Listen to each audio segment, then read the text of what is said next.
जय हिंद साथियों। आप सभी का स्वागत है एडवेंट क्लासेज में। आज के क्लास में हम लोग क्लास 12 हिंदी का पाठ 4 अर्धनारीश्वर पाठ का प्रश्न उत्तर करने वाले हैं। चलिए हम लोग प्रश्न की तरफ बढ़ते हैं।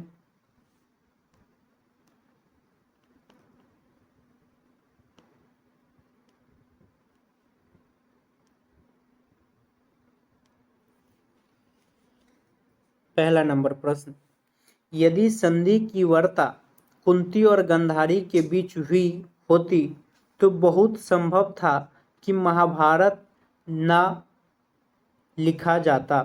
इस कथन से आप क्या सहमत है? अपना पक्ष रखें। मतलब क्वेश्चन क्या कह रहा है कि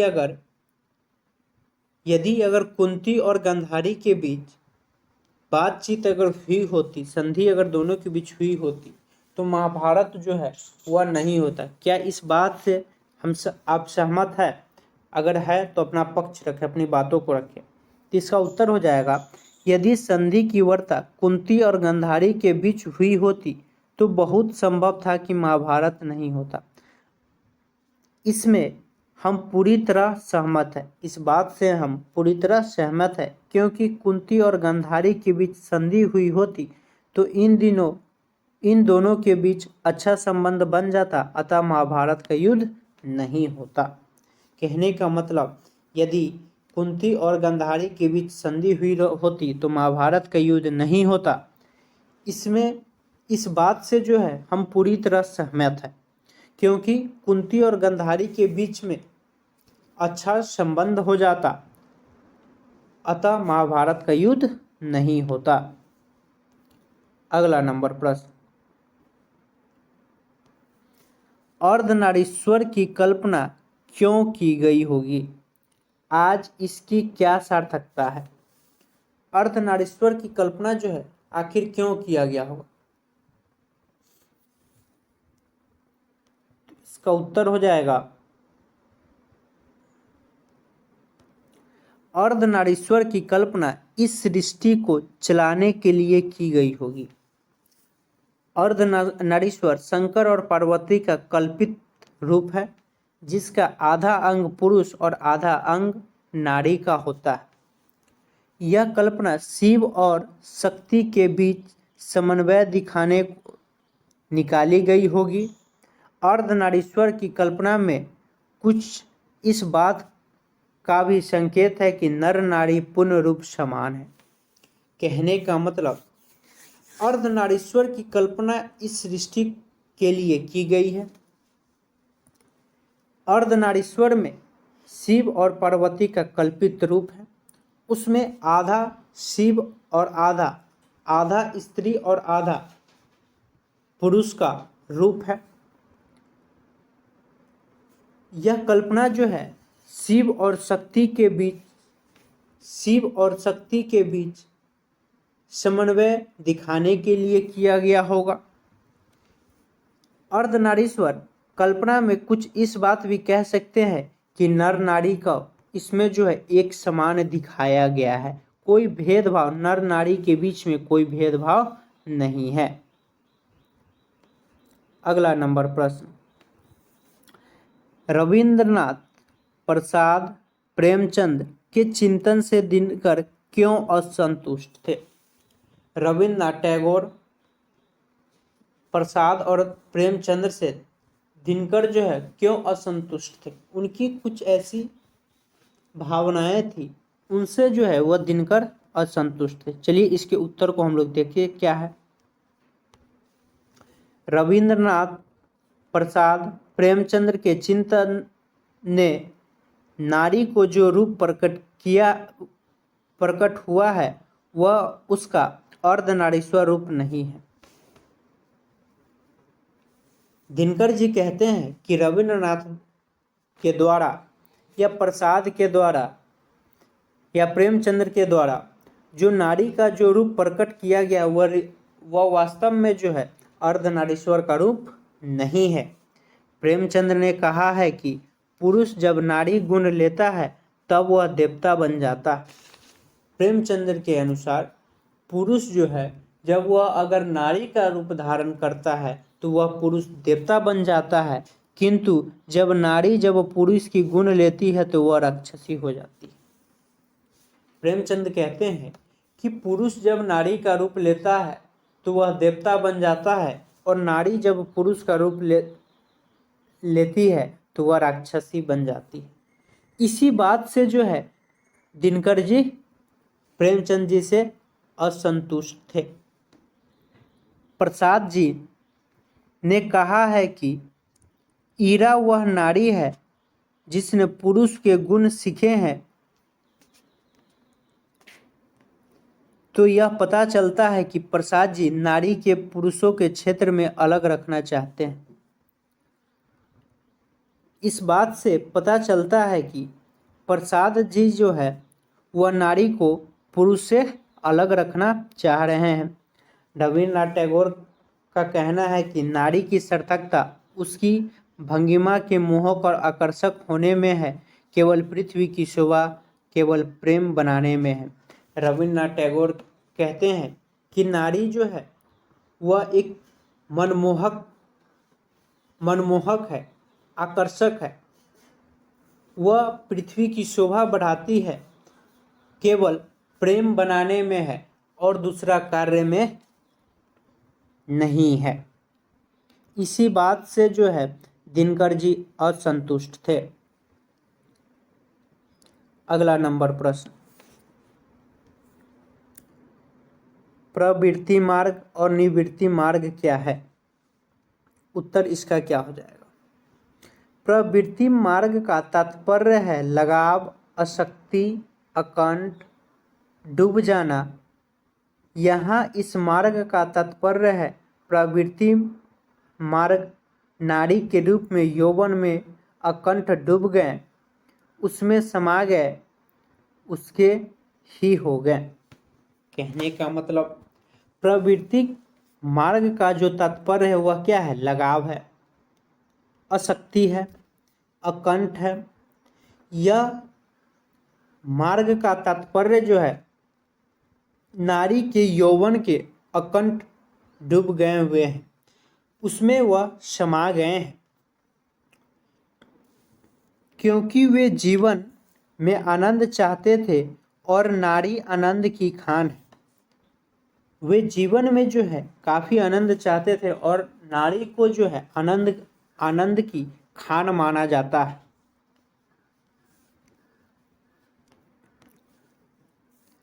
उसके विपरीत निवृत्ति से तात्पर्य है परित्याग, जिसके द्वारा नारी की तिरस्कार कर रही है, और ठीक उसी का उल्टा निवृत्ति है।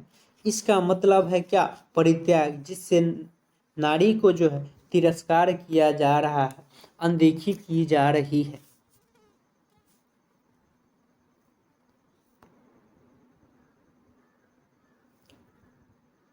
अगला नंबर प्रश्न, बुद्ध ने आनंद से क्या कहा?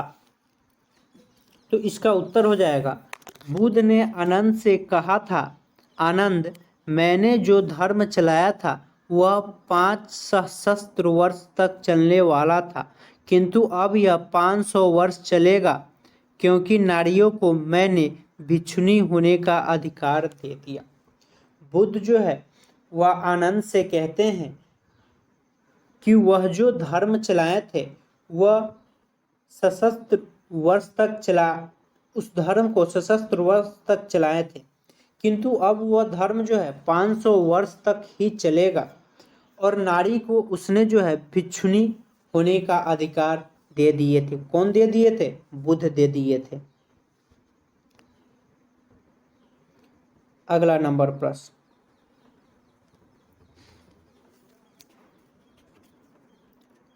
स्त्री को अहेरिन, नागिन, जादूगरनी कहने के पीछे क्या मंशा होती है?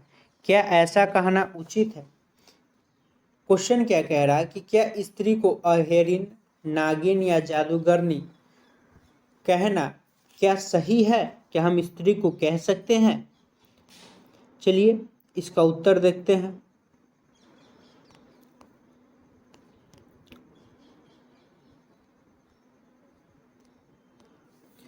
स्त्री को अहेरिन, नागिन, जादूगरनी इसलिए कहा है कि पुरुष उनसे अपनी दुर्बलता छिपाने अथवा कल्पित श्रेष्ठता को दुलारने में सहायता मिलती है। पुरुष अपना दुर्बलता छिपाने की इच्छा या मनसा रखता है, अपने को श्रेष्ठ दिखाना चाहता है।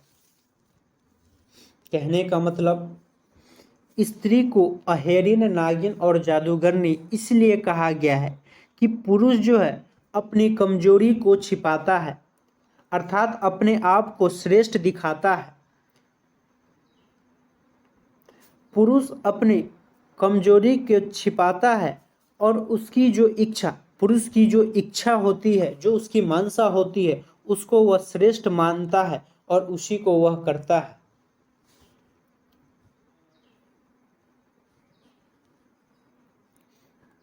अगला नंबर प्रश्न, नारी की पराधीनता कब से प्रारंभ हुई? नारी की जो पराधीनता है वह कब से प्रारंभ हुई? तो इसका उत्तर हो जाएगा, नारी की पराधीनता तब प्रारंभ हुई जब मानव जाति ने कृषि का आविष्कार किया, जिसके चलते नारी घर के दो टुकड़ों में बट गई। घर का जीवन सीमित है, बाहर का जीवन असीमित हो गया एवं छोटी जिंदगी के अधिकाधिक अधीन होती चली गई। कहने का मतलब नारी जो है पराधीनता, नारी की पराधीनता जो है तब आरंभ हुई जब कृषि की खोज की गई, कृषि का आविष्कार किया गया, जिसके चलते नारी को दो टुकड़ों में बांट दिया गया। नारी का जो घर का जीवन था वह एक सीमित एक दायरा में था, जबकि बाहर का जीवन जो है वह एक असीमित था एवं छोटी जिंदगी के अधिकाधिक उनको अधीन, उसी के अधीन उसको नारी को कर दिया गया। अगला नंबर प्रश्न जो है वह क्या है? प्रसंग स्पष्ट करना है।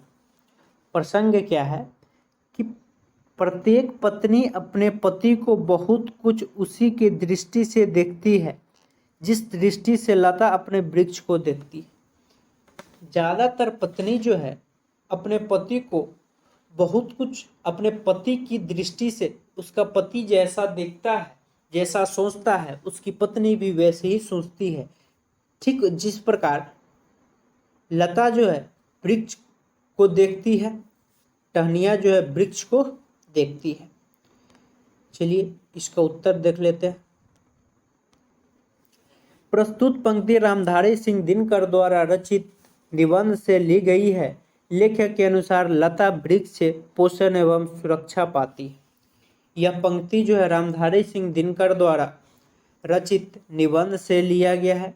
लेखक के अनुसार लता जो है, टहनी जो है वृक्ष से पोषण एवं सुरक्षा पाती है, अतः वह वृक्ष पर निर्भर रहती है।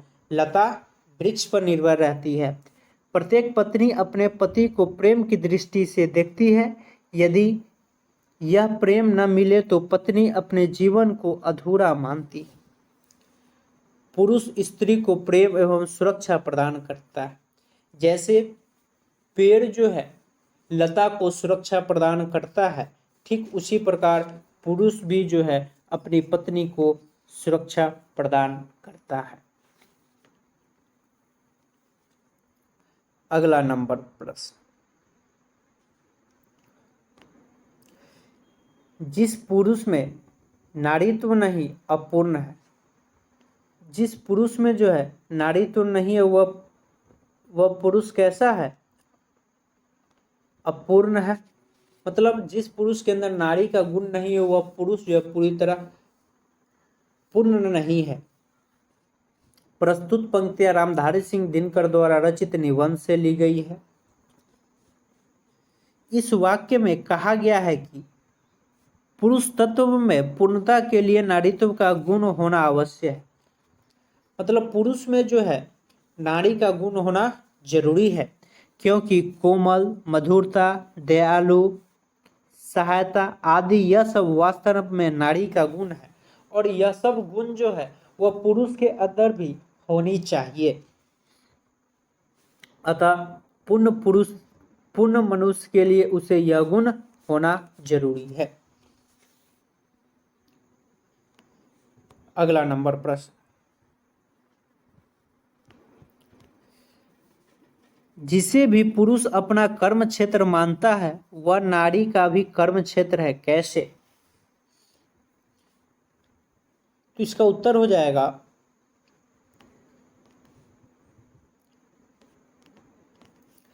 नारी से दूर भागना मूर्खता है। नारी भोगी की वस्तु मात्र नहीं है, जीवन यज्ञ में नारी की भी अपनी हिस्सा है। वह हिस्सा घर तक सीमित नहीं, बाहर भी है। कहने का मतलब नारी से दूर भागना मूर्खता माना जाता है। नारी जो है केवल उपयोग करने की वस्तु नहीं है, जीवन में उसकी भी कुछ न कुछ उसका भी हिस्सा है, और वह उसका हिस्सा जो है केवल घर तक ही सीमित नहीं है।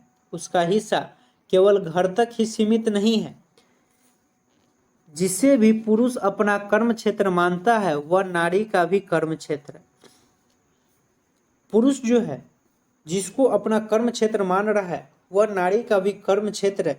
जैसे अब नारी जो है किसी भी चीज में पुरुष से कम नहीं है। जो कार्य पुरुष कर रहा है वह सभी कार्य जो है अब नारी भी कर रही है। नर और नारी दोनों का जीवन उद्देश्य एक है। यह अन्याय है कि पुरुष को अपने उद्देश्य की सिद्धि के लिए नदी कर मनमानी करते हैं, जो कि सरासर गलत है।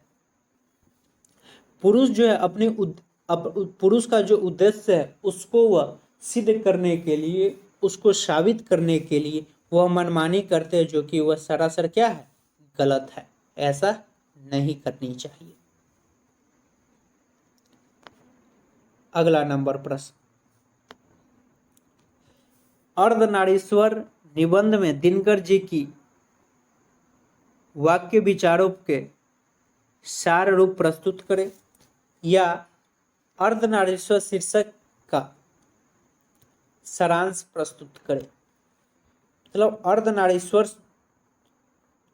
का जो है हमको सारांश बताना है कि आखिर अर्धनारीश्वर में जो है क्या क्या क्या बताया गया है, इसका संक्षेपण क्या है। अर्धनारीश्वर शीर्षक निबंध राष्ट्र कवि रामधारी सिंह दिनकर द्वारा रचित एक सामाजिक निबंध। अर्धनारीश्वर जो है यह रामधारी सिंह दिनकर द्वारा लिखा गया एक सामाजिक निबंध माना जाता है। इसमें वह लिखते हैं कि नर एवं नारी समान है। रामधारी सिंह दिनकर जो है नर और नारी को समान मानते हैं, उसमें कोई भेदभाव नहीं करते। यदि नर में नारी या नारी में नर का गुण आ जाए तो उनकी मर्यादा कम नहीं होगी। रामधारी सिंह दिनकर कहते हैं कि यदि नर में नारी का गुण आ जाए, नारी में नर का गुण आ जाए तो उसकी मर्यादा जो है कम नहीं होती है। लेकिन दिनकर जी को यह दृश्य संसार से नहीं दिख रही है। दिनकर जी को ऐसा इस संसार में, इस दुनिया में जो है नहीं दिख रहा है, इसीलिए वह दुखी है। नारी का मानना है कि यदि वे पुरुष का गुण सीखेगी तो उसके नारीत्व में बट्टा लग जाएगा। नारी ऐसा सोचती है कि अगर वह पुरुष का गुण सीख लेगी तो उसकी जो जीवन है उसमें उसको घाटा लग जाएगा, बट्टा लग जाएगा। कवि का मानना है कि परमात्मा ने धूप एवं चांदनी में बंटवारा नहीं किए तो हम कौन होते हैं बांटने वाले। व्यक्तियों की इस सोच के कारण सभी अपने घर की गुलाम बन गई है। कवि कहते हैं कि जब भगवान जो है वह जब बंटवारा, धूप और चांदनी के बीच जब बंटवारा नहीं किए तो हम मनुष्य जो है वह कौन होते हैं बंटवारा करने वाले। अतः कवि कहते